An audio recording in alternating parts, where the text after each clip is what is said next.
आप देख रहे हैं एशिया टाइम्स में हूँ अशरफ अली बस्तवी।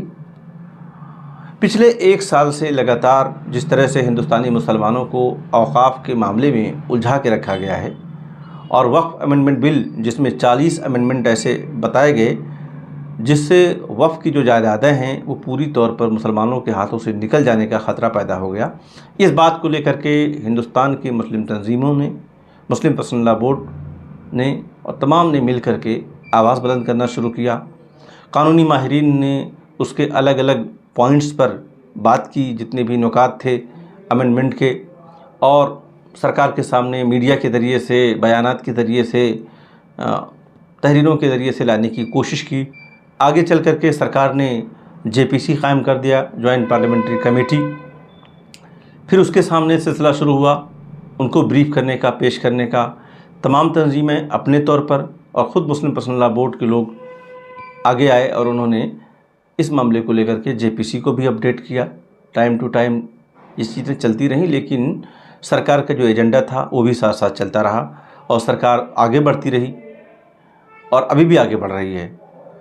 तो जब ये लगा कि सरकार किसी भी मामले में रुक नहीं रही है, गौर नहीं कर रही है और किसी भी मशवरे को मानने को तैयार नहीं है, तो मुस्लिम पर्सनल लॉ बोर्ड ने ऐलान किया कि हम इस मामले में कानूनी चाराजोई के साथ साथ हम अपने जो जमहूरी हुकूक़ हैं, आवाज़ बुलंद करने का, एहतजाज करने का, वो भी हम इस्तेमाल करेंगे। तो इसी सिलसिले में 13 मार्च को तय किया गया कि 13 मार्च को जंतर मंतर बना देंगे, मुज़ाहरा करेंगे और जो मरकज़ी क़यादत है वो वहाँ पर मौजूद होगी। इस बात की तैयारियाँ शुरू हो गईं। जो मुस्लिम तंजीमें, मुस्लिम पर्सनल लॉ बोर्ड के मेंबर हैं, वो सब इसमें शामिल हैं। आज मेरी मुलाकात मुस्लिम पर्सनल लॉ बोर्ड की जो धरना कमेटी है, उसकी ऑर्गेनाइजिंग कमेटी इस धरने की, उसके एक रुकन से मेरी मुलाकात हुई, मलिक मोहतसिम ख़ान साहब, जो जमात इस्लामी हिंद के नायब अमीर हैं। मैंने उनसे जानना चाहा कि धरने की तैयारी क्या है, किस लेवल का ये धरना है और अब तक क्या तैयारियां हुई हैं, और अगर ये मामला आगे बढ़ता है तो आगे का कोर्स ऑफ एक्शन क्या हो सकता है। तो आइए मैं आपकी मुलाकात कराता हूँ मलिक मोहतसिम ख़ान साहब से। आप ऑर्गेनाइजिंग कमेटी के मेंबर हैं। आज 10 तारीख़ है और 13 तारीख़ नहीं, अब सिर्फ 2 दिन बाकी है। 2.5 दिन कह सकते हैं, आधा दिन अगर आज मान लें तो 2.5 दिन है। तैयारियां अगर आप बताएं तो किस लेवल तक पहुंच चुकी हैं? बुनियादी चीज़ तो यह है कि जो वो कंसर्न्ड पुलिस स्टेशंस हैं वहाँ पर हमने अपनी बात रख दी है, हमने इत्तला दे दी है। अच्छा। और इत्तला देने का हमने उनसे तौसीक़ भी हासिल कर ली है। अब रहा कि तैयारियाँ तो उसमें क्या होंगी, वक्त मुक़र्ररा पर हम हाज़िर होने की कोशिश करेंगे, जितने भी जो ज़िम्मेदार लोग हैं। हम आवाम से भी यही चाहते हैं कि वो वक्त मुक़र्ररा पर हाज़िर हो और लोग पुरअमन तौर पर उसको हम मुनक़िद करें और हमारी आवाज़, हमारा जो गम है, जो गुस्सा है और जो एहतजाज है वो हुकूमत तक पहुँचे। तैयारियाँ तो उसमें बहुत ज़्यादा होती नहीं है, लोगों को ऐलान कर दिया गया है। अब जिनको हमारे इस काज से दिलचस्पी है और आ सकते हो, बहुत से लोगों को दिलचस्पी है, लेकिन ज़रूरी नहीं है कि हर आदमी वहाँ पर पहुँचे। तो जिनको दिलचस्पी है और जो पहुँच सकते हैं वो ज़रूर पहुँचेंगे। मर्द भी पहुँचेंगे, ख़वातीन भी पहुँचेंगे। अच्छा, ख़वातीन भी होंगी? ख़वातीन भी हो सकती। इसमें मुसलमानों की मरकज़ी क़यादत शरीक होगी। अच्छा, इसलिए इसको मरकज़ी कह रहे हैं। ठीक है। फिर इस धरने का एक तसलसल तो पटना में है और एक तसलसल विजयवाड़ा में है, जो हो चुका है।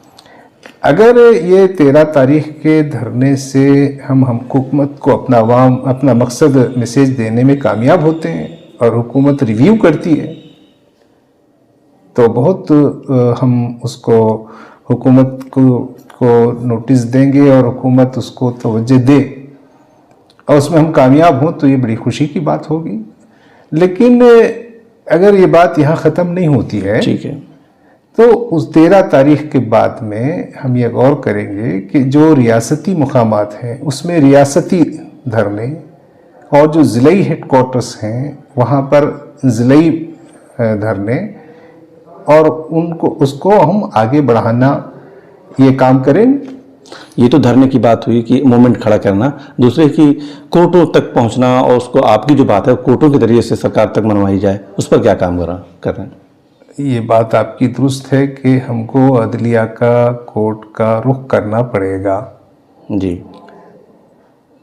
और जाहिर है कि सुप्रीम कोर्ट या किसी भी कोर्ट को जाने से पहले वो कोई चीज़ पार्लियामेंट में तय हो गई है तो वो कबूल करेंगे, यानी उसके खिलाफ हम जा सकते हैं। अब हम कोर्ट को महज इस बुनियाद पे कि हुकूमत का ऐसा इरादा है, हुकूमत की ये नीयत है, इस बुनियाद पे हम कोर्ट को नहीं जा सकते हैं। इसलिए वक्फ अमेंडमेंट बिल के बारे में हम फौरी किसी कोर्ट को नहीं जा सकते हैं। अगर वो पार्लियामेंट में कोई एक्ट बना देते हैं तो हमको कोर्ट को जाना है जी।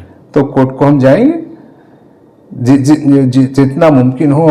हमारा यकीन है, हमारा दबाव हुकूमत पर है और हम आवाम की नुमाइंदगी कर रहे हैं। हम तो राब्ता तेलुगु देशम से भी करना चाहते हैं। अच्छा।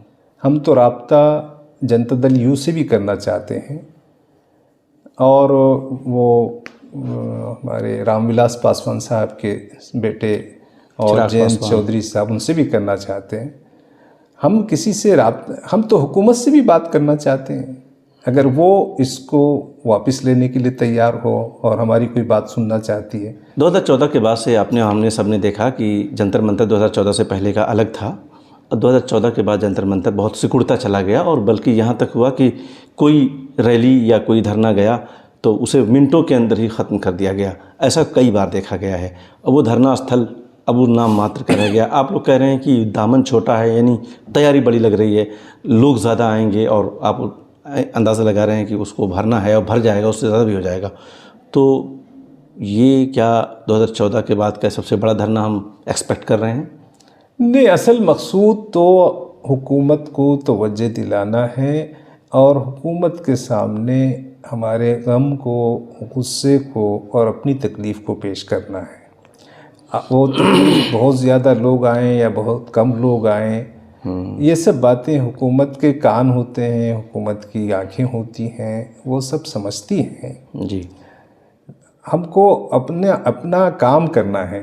हम तो चाहेंगे कि तादाद की ज़्यादती या तादाद की कमी असल मसला ना बने, वो एक क्वालिटी रिप्रेजेंटेशन होगा जिसमें मुसलमानों की भी नुमाइंदा शख्सियतें होंगी और गैर मुस्लिम समाज की भी नुमाइंदा शख्सियतें भी होंगी। जी। बहुत बहुत शुक्रिया। ये थे मलिक मुबस्सिम खान साहब, बात कर रहे थे हम और उन्होंने बताया कि किस किस तरह से पूरा मामला आगे बढ़ रहा है और तब तक जब तक इंसाफ नहीं मिलता तब तक ये लड़ाई जिस भी शक्ल में लड़ी जा सकती है लड़ी जाती रहेगी। बहुत बहुत शुक्रिया।